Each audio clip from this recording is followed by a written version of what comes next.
distinguishing, seeing through the lie. So I guess the biggest lie that we've been sold is that we are separate. We are separate from each other. We are separate from Source, separate from God, when really that is who we are. And love is really the divine source of who we are. And we've been deceived into believing that we are alone, that we are separate.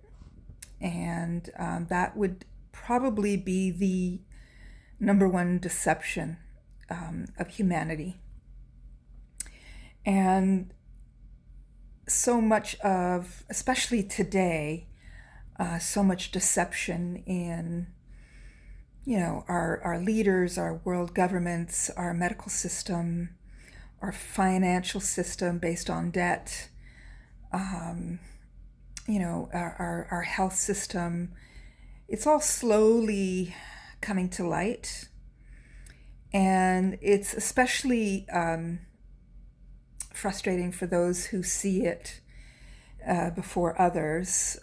So there has to be a lot of patience for us to wait for other people to wake up, so that things start changing and so that people can start using their discernment.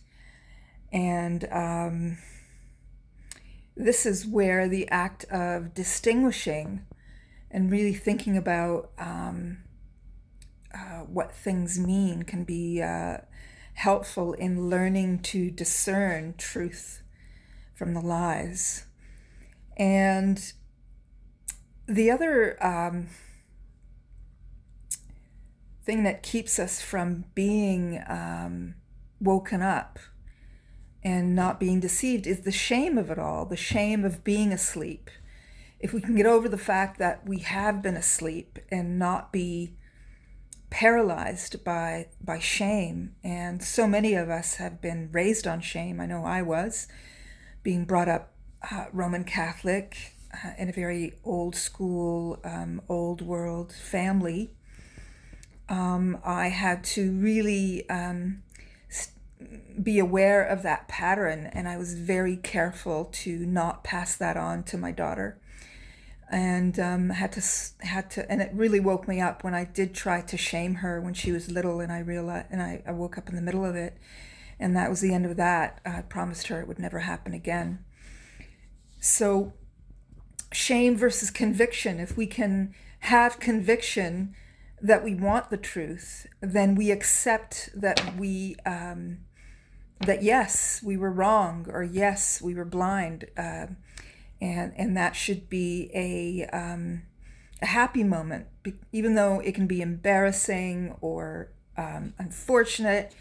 But if we can have enough love for ourselves, then we can have the capacity to look at all the ways that we deceived ourselves or that we were deceived. And that takes love. That takes looking at all the ways we prefer lies over the truth, because sometimes the lies can be more comfortable and the truth can often be difficult to swallow, especially if we've been deceived for so long.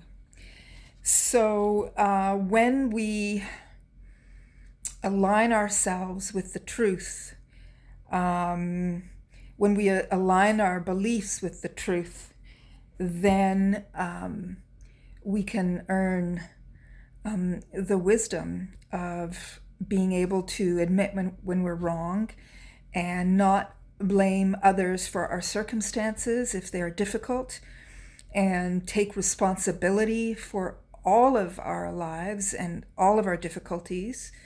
And when we take responsibility, that is when we are in our full power. And it takes overcoming or transcending our ego and again admitting when we are wrong and admitting when we've been deceived.